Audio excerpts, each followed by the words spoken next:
In 1913, Carl Jung documented something in his private clinical notes that made his hands shake.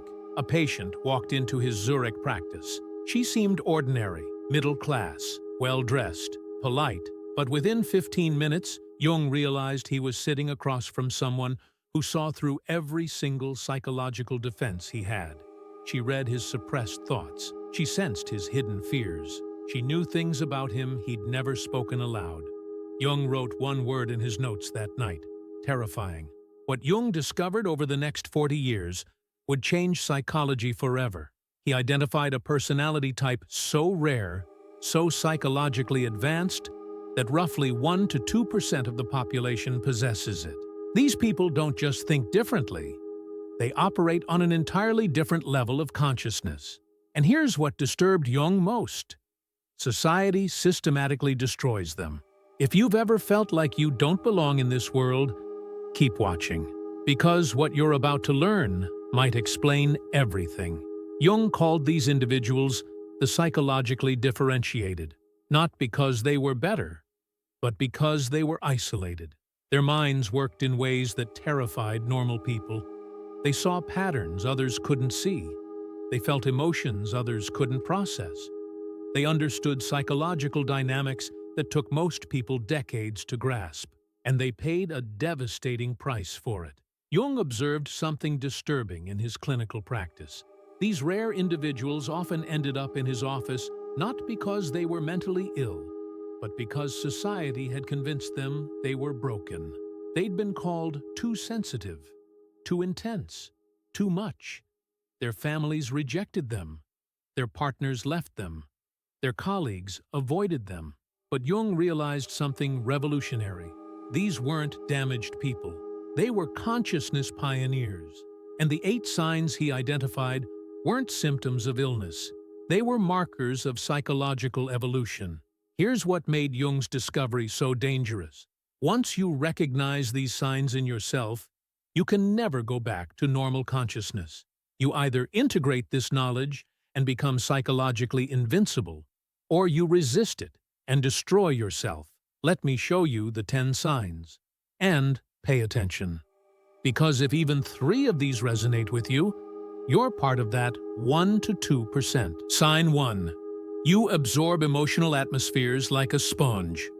Jung documented this phenomenon in his case files repeatedly.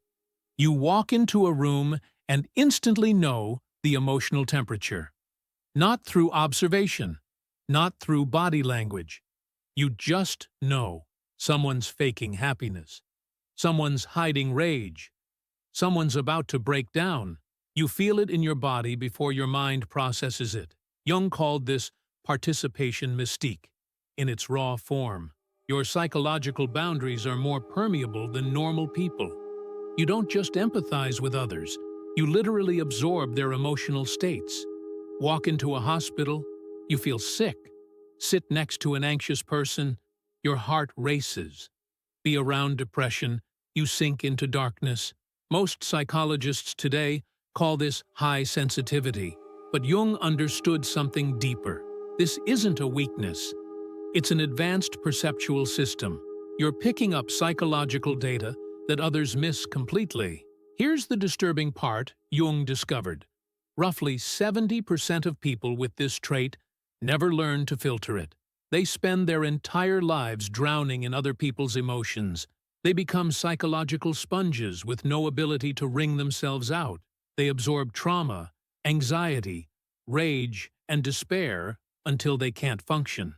If you've ever left a social gathering feeling completely drained, even though nothing bad happened, you know exactly what I'm talking about. But here's what Jung found most interesting. The 30% who learn to consciously control this ability become psychological masters. They read people instantly. They navigate social dynamics effortlessly. They know exactly what someone needs to hear before that person knows it themselves. The question isn't whether you have this trait. The question is, have you learned to control it? Or is it controlling you? Sign 2. You see through social masks instantly. Jung observed this in his practice constantly. Normal people believe the persona. You see straight through it. Someone tells you they're fine. You know they're breaking. Someone acts confident. You see the terror underneath. Someone plays the victim. You recognize the manipulation. This ability terrified Jung's colleagues because you can't be fooled. Politicians can't sway you with charisma. Manipulators can't charm you with fake warmth. Liars can't convince you with confident performance. You see the shadow behind every persona. Jung called this superior intuitive perception. Your unconscious mind processes micro-expressions, tonal shifts, energy changes, and behavioral inconsistencies faster than your conscious mind can articulate them. You just know when someone's lying. You can't always explain how, but you're right. Here's what made Jung document this so carefully. Society hates people with this ability because you make others feel exposed. They sense that you see their hidden parts. It makes them deeply uncomfortable, so they avoid you. They call you judgmental. They accuse you of reading too much into things, but you're not reading too much into anything. You're simply seeing what's actually there. Jung identified a disturbing pattern. People with this trait often gaslight themselves. They see the truth about someone, but that person's words contradict their perception. So they doubt themselves. They think, maybe I'm being too harsh. Maybe I'm paranoid. Maybe I should give them the benefit of the doubt. And then, 6 months later, that person reveals exactly what you sensed from day one. The affair, the betrayal, the hidden agenda. And you think, I knew it. I knew it from the beginning. If you've ever ignored your gut feeling about someone and later regretted it deeply, write in the comments, I should have trusted my perception. Sign 3. You feel like you're from another dimension. This was one of Jung's most carefully documented observations. You've felt this your entire life. You're sitting in a room full of people, and you feel like an alien. They're talking about surface-level things. You're thinking about existential questions. They're worried about status. You're contemplating the nature of consciousness. It's not that you think you're better. It's that you genuinely don't understand how they're satisfied with such shallow existence. You watch people get excited about things that feel meaningless to you. You see them chase goals that seem empty. You observe them avoid the deep questions you can't stop thinking about. Jung called this psychological differentiation. Your consciousness has differentiated from the collective. You're no longer operating within the normal framework of social reality. You've stepped outside it. And once you step outside, you can never fully step back in. Here's what Jung found disturbing.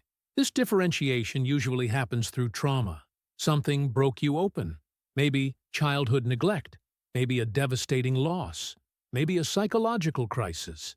Something shattered your normal consciousness and forced you to rebuild yourself from scratch.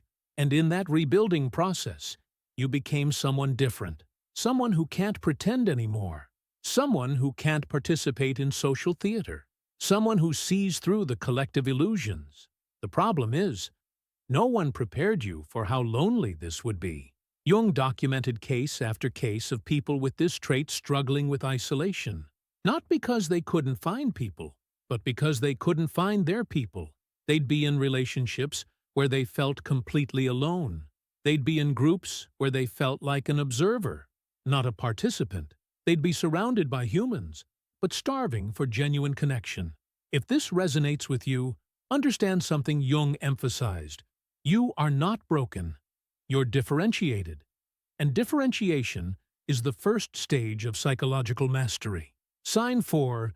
You remember emotional wounds with photographic clarity. Jung noticed this pattern repeatedly. You don't just remember what happened. You remember exactly how it felt. Someone humiliated you in 3rd grade. You remember the heat in your face, the tightness in your throat, the exact words they used. Someone betrayed you 5 years ago.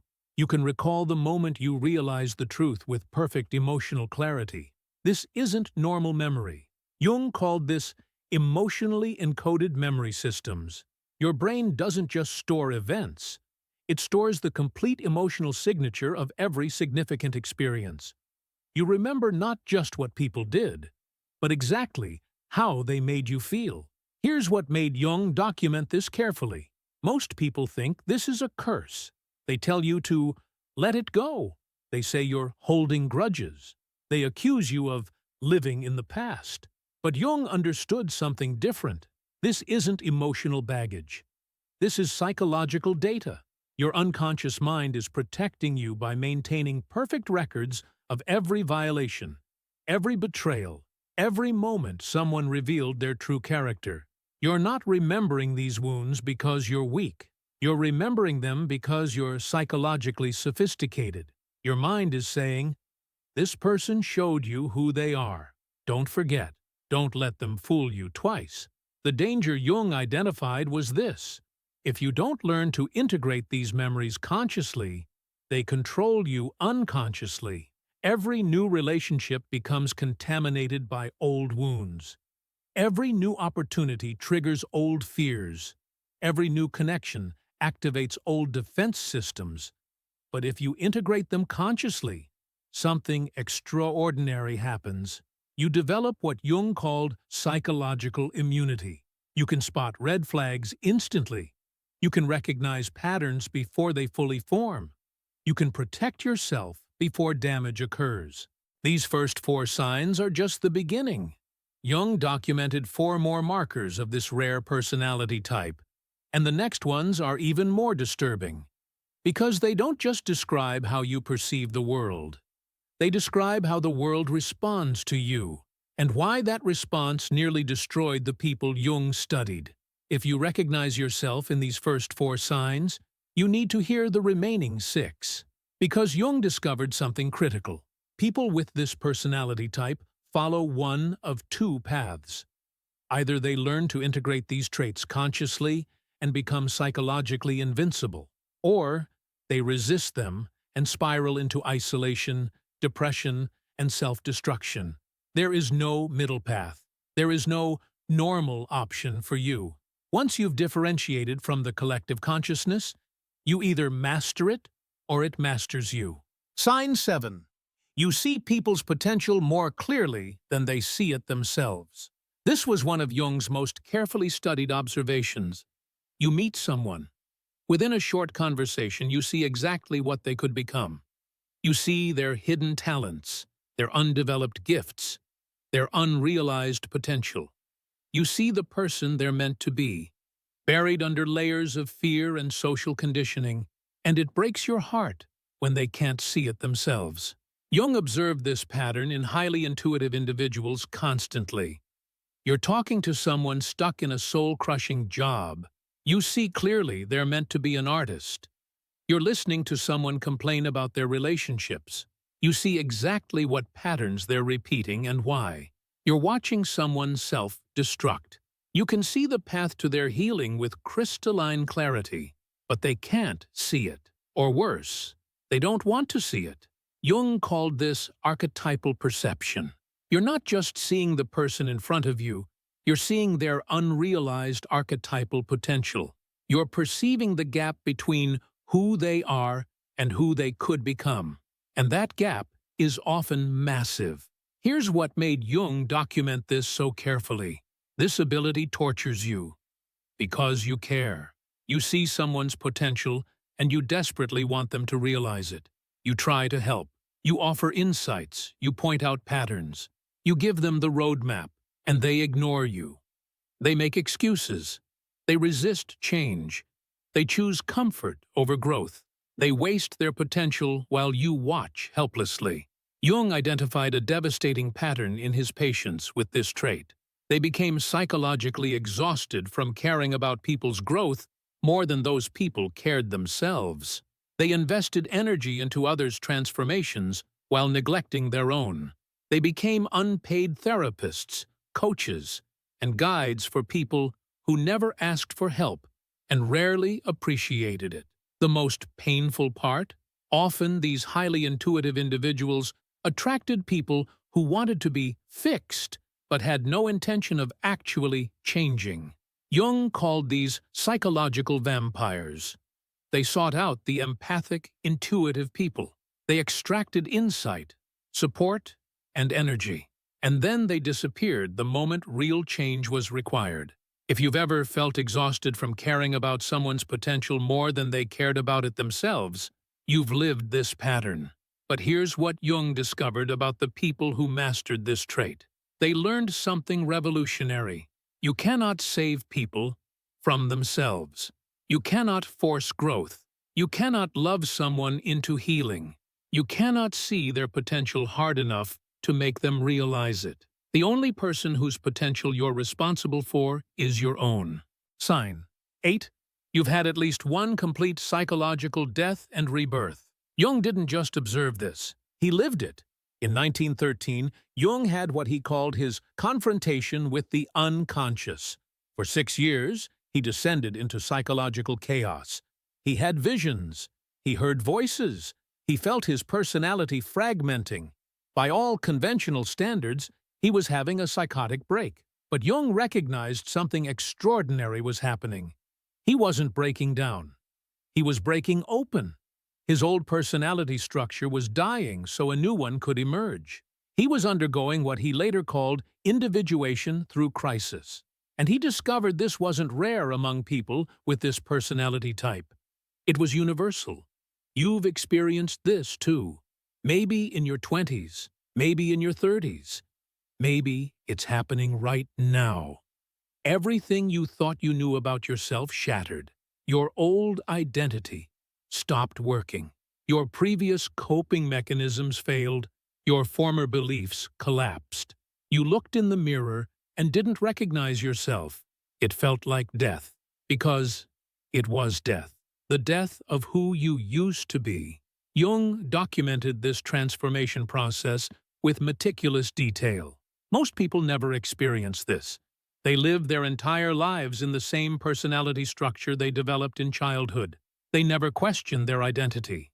They never rebuild themselves from scratch. They live and die as essentially the same person. But you couldn't do that. Something inside you demanded transformation. Some crisis forced you to dismantle yourself completely and reconstruct from the ground up. And what emerged on the other side was someone fundamentally different. Here's what Jung found most significant. This death-rebirth cycle doesn't happen once. For people with this rare personality type, it happens multiple times throughout life. Every decade or so, you outgrow your current self. You shed another layer. You die again. You're reborn again. Normal people find this terrifying. They cling to stable identity. They resist change. They want to know who they are and stay that way forever. But you've learned something they haven't. The person you are right now is not the person you're meant to become. And clinging to outdated versions of yourself is a form of psychological suicide. If you've been through at least one complete identity dissolution and reconstruction, you're in the 1 to 2%. And here's what Jung would tell you. More are coming. Each one will be terrifying. Each one will be necessary. Each one will make you more authentically yourself. We've covered 6 signs now. And if you're recognizing yourself in most of them, you're probably feeling something right now. Maybe relief. Finally, someone understands. Maybe fear. Because now you can't pretend you're normal. Maybe excitement. Because you're starting to see that you're not broken. But there are 2 more signs.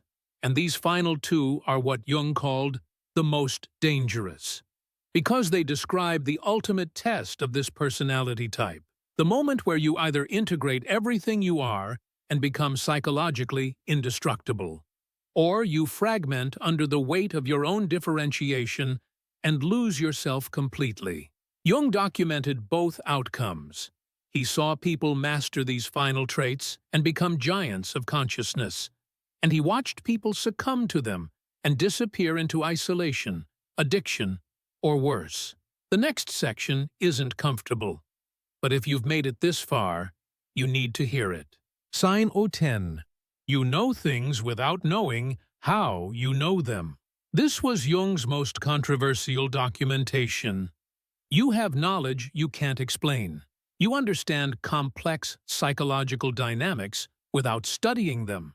You grasp spiritual concepts instantly that take others years to comprehend. You solve problems through sudden insight rather than logical process. Jung called this direct knowing. Your unconscious mind processes information faster than your conscious mind can track. You arrive at correct conclusions without being able to show your work. You just know, and you're almost always right. Here's what made Jung's colleagues dismiss this. It sounds like mysticism. It sounds unscientific. It sounds like you're claiming psychic abilities. But Jung observed this pattern too consistently to ignore it. His most psychologically developed patients demonstrated this trait repeatedly. They'd predict outcomes accurately. They'd sense dynamics others missed. They'd understand people's motivations without any logical basis. And they'd learn to stop talking about it. Because every time they said, "I just know," people looked at them like they were crazy. You've experienced this constantly. You meet someone new. Instantly, you know whether they're trustworthy. You can't explain why. You just know. You're in a job interview. You know whether you'll get the offer before it's made. You're watching a relationship unfold. You know exactly how it will end before the first conflict even happens. And here's the torture. You're right. 6 months later, a year later, 5 years later, everything unfolds exactly as you sensed it would. But by then, it's too late to act on your knowing. You ignored your intuition because you couldn't justify it logically. You dismissed your direct knowing because you couldn't prove it rationally. Jung documented a heartbreaking pattern. People with extreme intuitive knowing learned to mistrust their greatest gift. They'd been ridiculed for being too quick to judge. They'd been gaslit for jumping to conclusions. They'd been shamed for knowing things they shouldn't know.